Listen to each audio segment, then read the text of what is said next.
everybody. This is Scruffy Lynx, and of course here I am with Dorian. And welcome to our revival as well as our very first episode of Supernatural Skeptics, aka Paranormal Pricks. Yes. It's where we go to haunted places or places where there's alleged cryptids or haunted possessed items or whatever. And we go and we debunk everything and we try to make it funny and but we do admit if we do experience a ghost and we can't explain it, then we'll say we believe in ghosts. But right now we don't. Yeah, and of course, we do not possess the proper equipment quite yet. We do intend on investing in EMF detectors that are not advertised as ghost hunting equipment. On top of that, we plan on getting carbon monoxide detectors, motion detectors, as well as other necessary equipment to conduct a investigation. So first of all, let's do the EVPs real quick. Right now we're just novice. Yeah, ask any question. Hello, can you hear me? Were you here when this was the hotel, or were you latched to an item? Do you know that you are dead? So here are the recordings of our EVP sessions, and we couldn't hear anything paranormal inside the EVPs, but let us know if you do in the comment. Hello, can you hear me?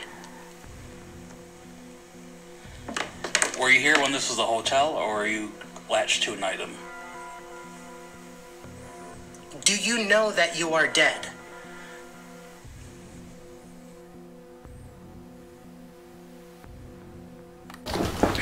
Okay, I think this is mostly BS.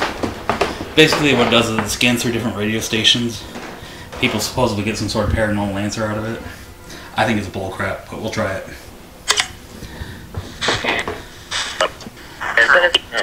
Ask a question. Hello, are you here? Is it supposed to go off like that, or should it be silent? No, it's supposed to go off like that. Okay. Who are you?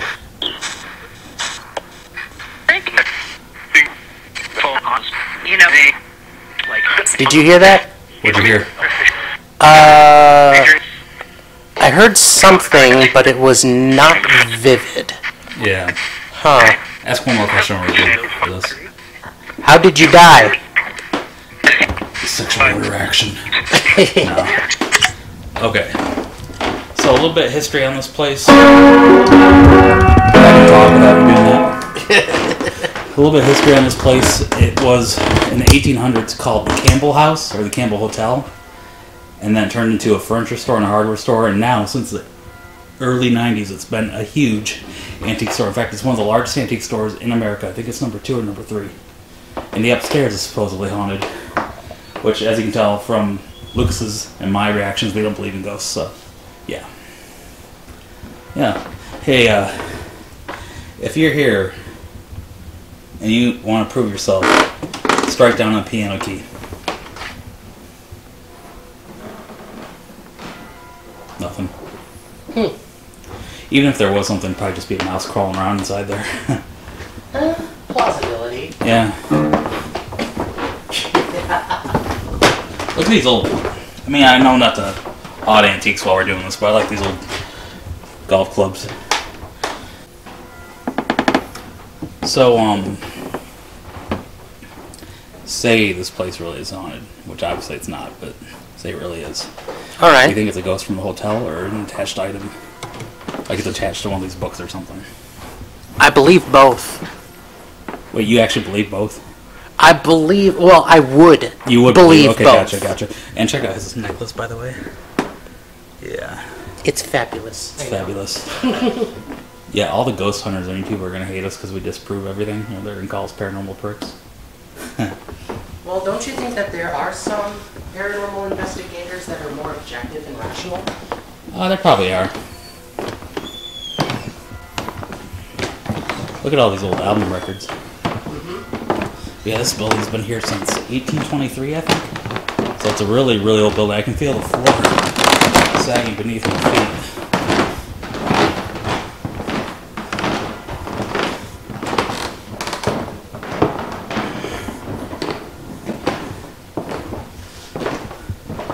I love this old lamp right here. It's probably original to the building. Or not lamp, but light fixture. Yeah. Some individuals may debate that ghosts are capable of interacting with physical matter. Yeah, here, I'm gonna set this right here. So one thing is... Because they're incorporeal beings. Yeah. They're capable of phasing through basically any form of matter, so right. Why would they be able to pick shit up? Right. So anyways... I'm going to Narnia. So anyways, let me say this real quick. With a lot of these old Victorian buildings, these old Victorian houses, they have old heating systems, and that means there's sometimes carbon monoxide leaks. Mm-hmm. Now, carbon monoxide, if exposed to for long periods of time, can cause hallucinations, which often causes hallucinations of ghosts. So that's the explanation for that in a lot of these old places. It also causes a heaviness in your chest.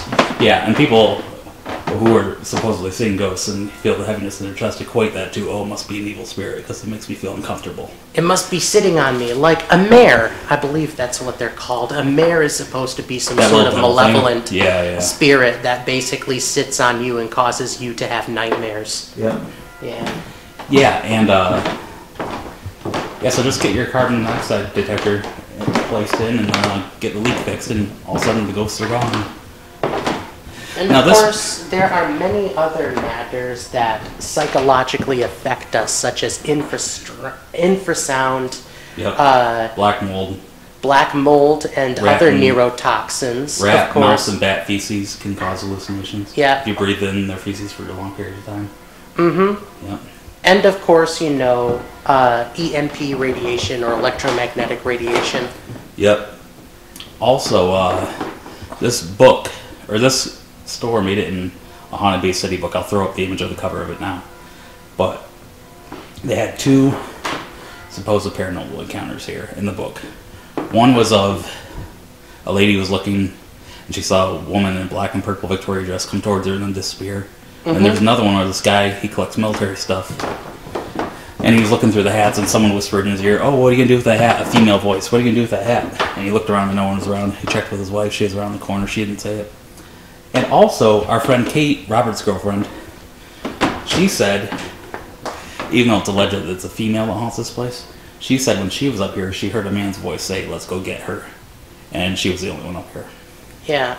So I don't know about that. But, and that's another thing. I don't know about that. That's another thing. Psychological illness, as well as rumors and hoaxes, do possess a powerful role when it comes to ghosts. But yes, of course, the imagination is a very powerful thing that we humans possess. Sometimes it is even capable of manifesting into reality. Not like a Tulpa effect, but basically our imaginations can sometimes make us hallucinate and basically have our mind go through a very potent reaction. Yep, and you can have, obviously schizophrenics hallucinate, but you can also have psychosis not otherwise specified, and psychosis can also cause hallucinations, especially if it's brought on by severe depression.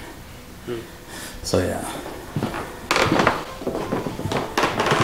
I'd like to say 9 out of 10 times science proves ghosts wrong, but it's actually 10 out of 10 times science proves ghosts wrong. But of course, we'd like to keep an open mind and perhaps... Yes, and if we experience something we cannot explain, we will become believers, but for now, we're not.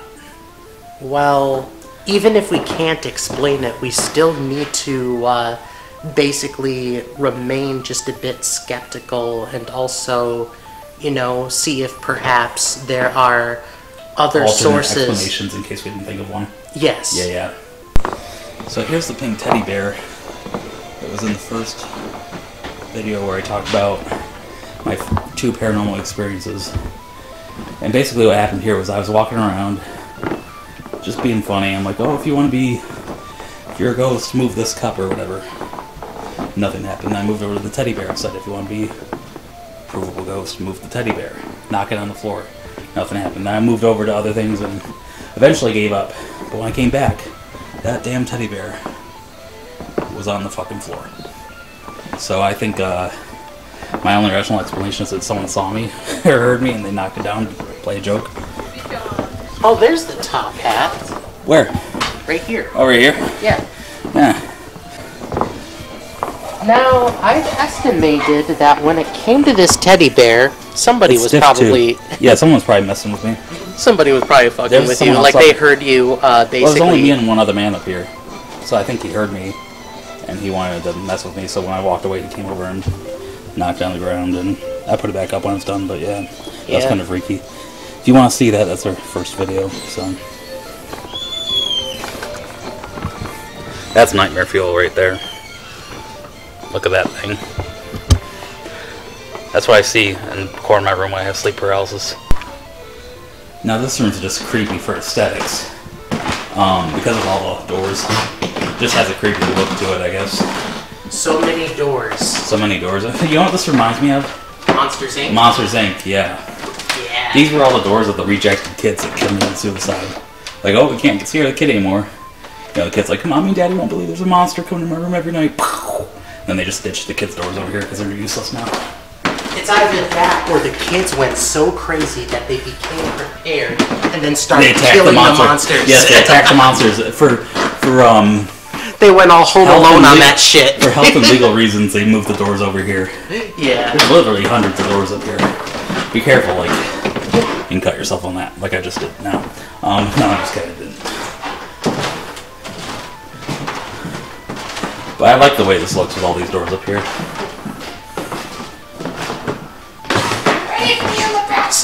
Yeah.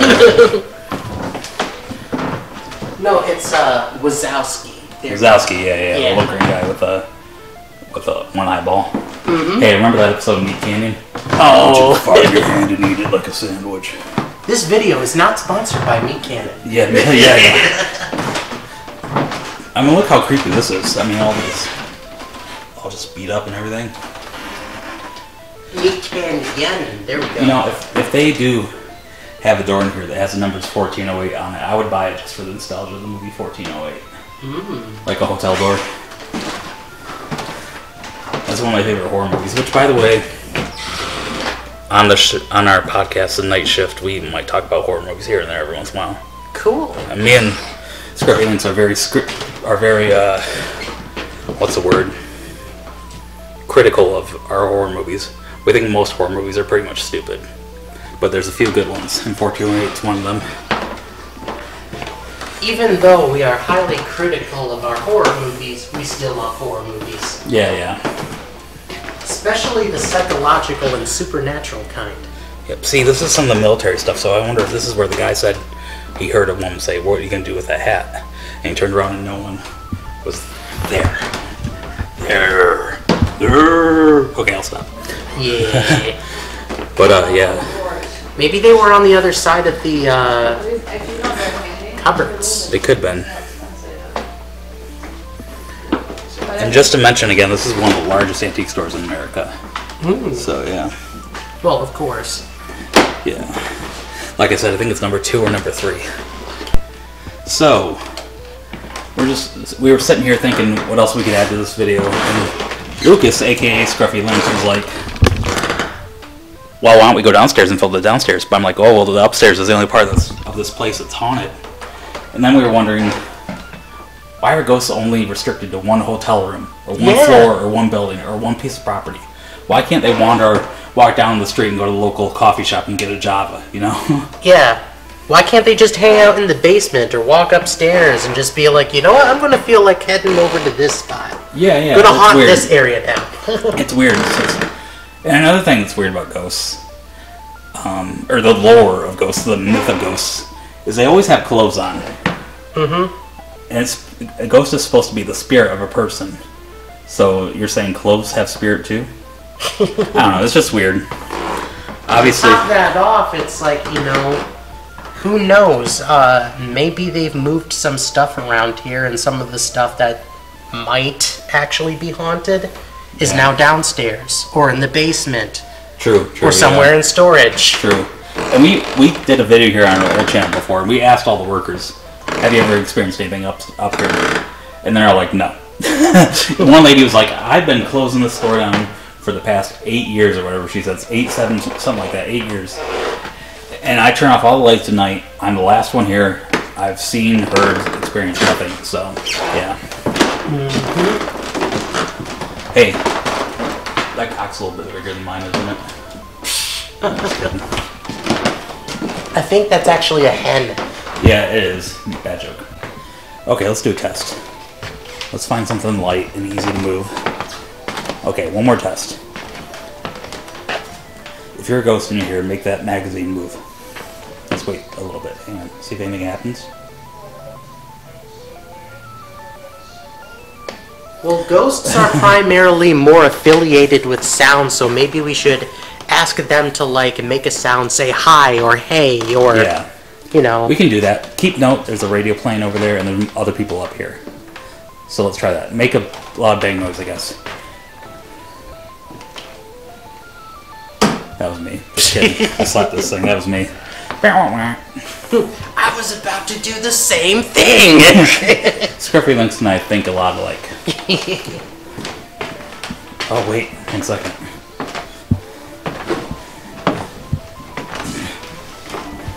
There's a rather sexy looking ghost over here with a majestic red beard. Oh, wow. I want to eat that up. No, I'm just kidding. I'm not gay. Alright, guys. That was our first episode of Supernatural Skeptics, a.k.a. Paranormal Pricks. No, it's Supernatural Skeptics. Yeah. So, expect more from us soon. See you guys later. Bye. Peace. Got me doing the real thing, too.